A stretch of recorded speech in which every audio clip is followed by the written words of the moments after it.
The very first time I get the inspiration, we've traveled as Morgan Heritage family all over Africa, Kenya, we've been to Burkina Faso, we've been to Ivory Coast, we've been to so many different countries in Africa, but I've never been to Ghana.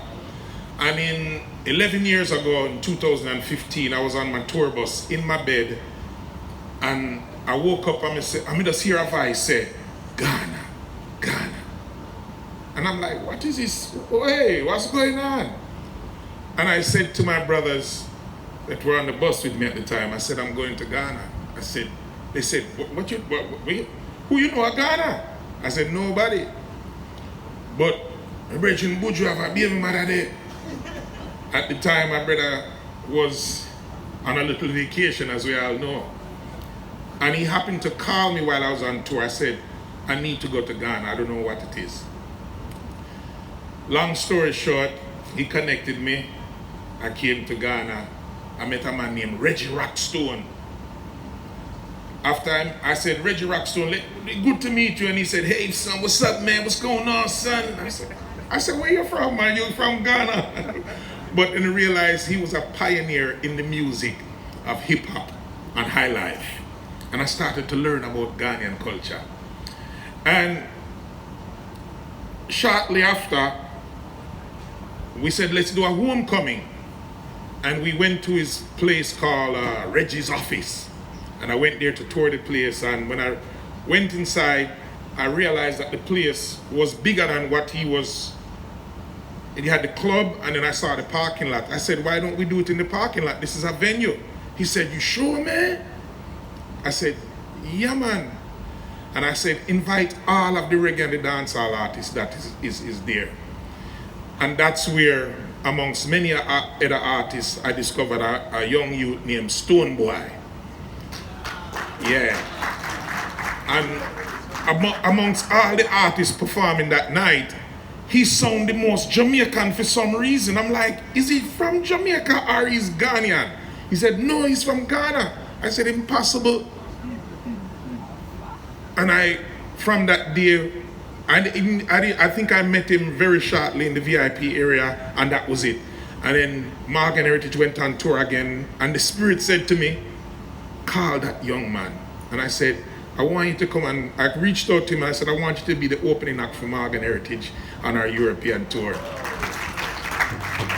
And from that, this boy, Stoneboy, don't look back.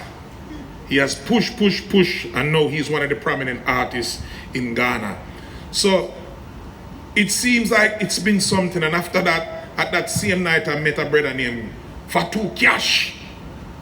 And yeah, and I remember when my father went to return back to Jamaica, he found one brethren, a guy named Pepe, in St. Thomas. And he just connected with that man and became his right-hand man. Till this day, my father has passed and Pepe is still there in St. Thomas holding the fort. And I felt the same way when I came to Ghana and met Cash. Since that night, Cash has not left my side. He's been with me, yes. So Cash, today is our day, brother. And along that night, we met many other people, and you know, the Ghana Music Association and the fraternity. You know, I've met so many people through Cash, and he said, you need to know here. So, diaspora unity, ancestral reconnection, empowerment. I'll say this first. This festival is more than a festival. Hashtag that. No, it's more than a festival. It's about reconnecting. It's about our ancestral energy and finding out who we are. This festival is more so for all the children scattered in the four corners of the earth, those by the African heritage. The Honorable President of this country made a big statement the other day, and the world is watching, in particularly Ghana right now, because we have asked for acknowledgement on behalf of the transatlantic slave trade. So big up to the President of this country. Distinguished guests and honorable dignitaries, members of the global African family, project partners and collaborators, friends from the media, ladies and gentlemen, all protocols observed. Too many names to call.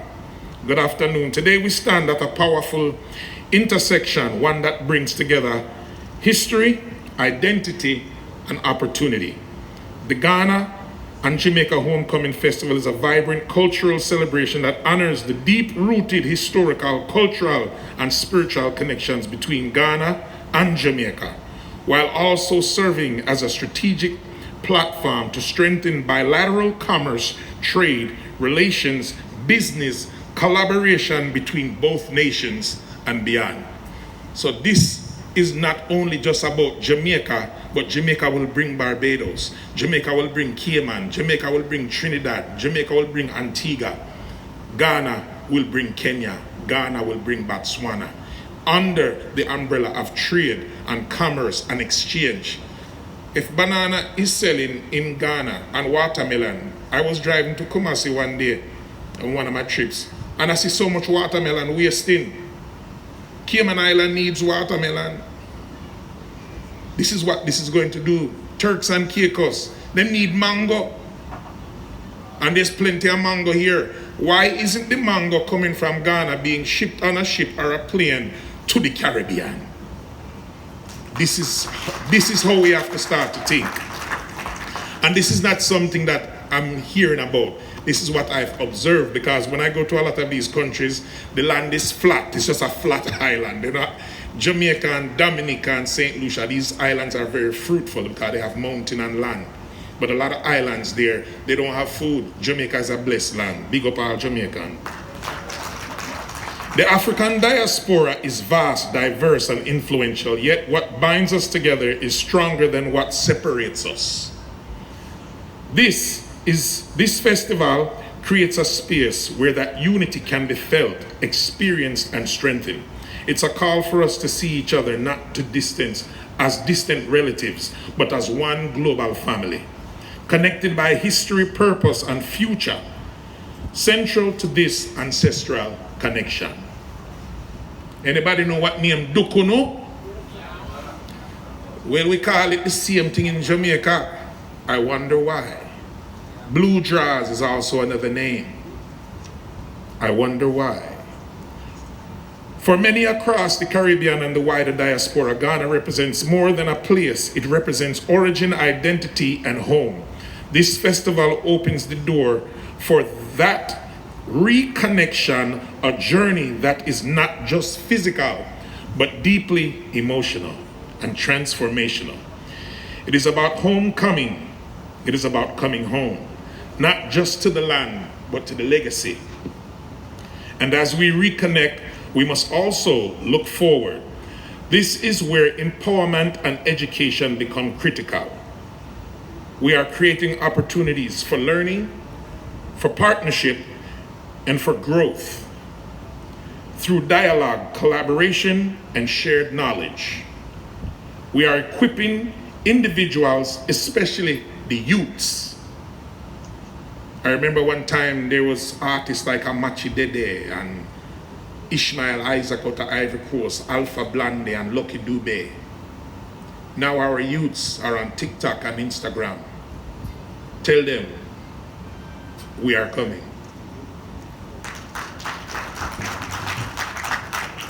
Entrepreneurs and creatives with the tools to thrive in a global economy.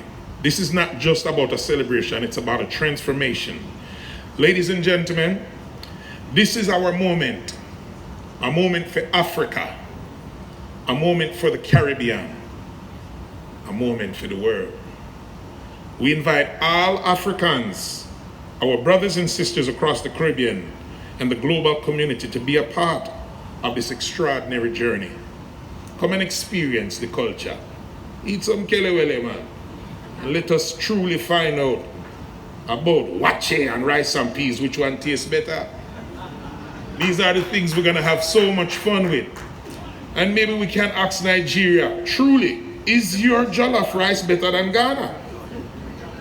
These are the things we're gonna have so much fun with as Africans, and we can laugh and hug our brothers and sisters across the world. Come and experience the culture. Come and reconnect with your roots. Come and build the future with us. Because this is not just an event. This is not just a gathering. Hashtag Ghana meets Jamaica. Hashtag more than a festival. Hashtag let's wash away our tears. Thank you.